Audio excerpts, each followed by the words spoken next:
সোনা কেবল একটি অলংকার নয়, এটি আমাদের অর্থনীতির এক বড় ভিত্তি। কিন্তু মাঝে মধ্যে আমরা খবরে দেখি বিমানে বা সীমান্তে বিপুল পরিমাণ সোনা জব্দ হওয়ার কথা। তখন সাধারণ মানুষের মনে একটি প্রশ্ন জাগে, যদি দেশ থেকে এই চোরাচালান পুরোপুরি বন্ধ হয়ে যেত, তবে কি সোনার দাম কমে আসতো?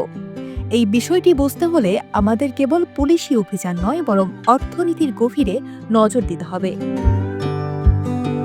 সোনা চোরাচালান হওয়ার পেছনে সবচেয়ে বড় কারণ হলো উচ্চ আমদানি শুল্ক এবং ডলারের অস্থিরতা। যখন সরকার বৈধ পথে সোনা আমদানিতে বেশি পরিমাণ কর বা ট্যাক্স আরোপ করে, তখন কিছু অসাধু ব্যবসায়ী কর ফাঁকি দিয়ে বেশি মুনাফা লাভের আশায় অবৈধ পথ বেছে নেয়। আবার যখন বৈধভাবে ডলার কিনে সোনা আমদানিতে নানা জটিলতা তৈরি হয়, তখন কালোবাজারি সোনা হয়ে ওঠে মুদ্রার বিকল্প। অর্থাৎ বাজারের চাহিদা মেটানোর জন্য যখন বৈধ পথ সংকুচিত হয়, তখনই চোরাচালান বৃদ্ধি পায়।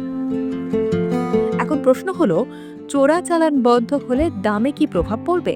তাত্ত্বিকভাবে দেখলে, যদি হঠাৎ চোরাচালান বন্ধ হয়ে যায় কিন্তু বৈধ পথে আমদানির বাধাগুলো না কমে, তবে বাজারে সোনার তীব্র সংকট দেখা দেবে।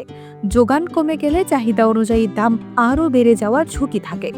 অন্যদিকে, যদি সরকার আমদানি শুল্ক কমিয়ে দেয় এবং বৈধভাবে সোনা আনার প্রক্রিয়া সহজ করে, তবেই চোরাচালান বন্ধের পাশাপাশি সোনার দাম সাধারণ মানুষের হাতের নাগালে আসতে পারে।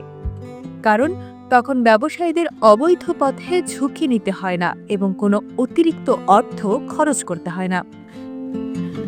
আমাদের মনে রাখতে হবে, স্থানীয় বাজারে সোনার দামের আসল নিয়ন্ত্রণ থাকে আন্তর্জাতিক বাজারের হাতে।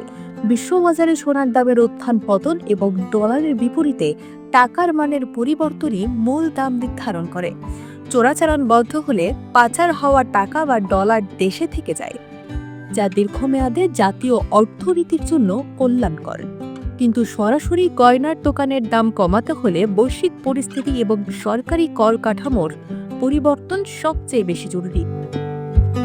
পরিশেষে বলা যায়, সোনা চোরাচালান বন্ধ হওয়া মানে দেশের আর্থিক নিরাপত্তা নিশ্চিত হওয়া।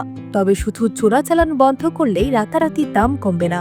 এর জন্য প্রয়োজন একটি শক্তিশালী জুয়েলারি নীতিমালা এবং আমদানিতে স্বচ্ছতা। যখন বৈধ পথে সোনা আনা সহজ হবে এবং আন্তর্জাতিক বাজারের সাথে আমাদের বাজার সামঞ্জস্যপূর্ণ হবে, তখনই সাধারণ ক্রেতারা সঠিক মূল্যে সোনা কিনতে পারবেন। চোরাচালান মুক্ত অর্থনীতি আমাদের সবার কাম্য, যাতে দেশের সম্পদ দেশেই থাকে।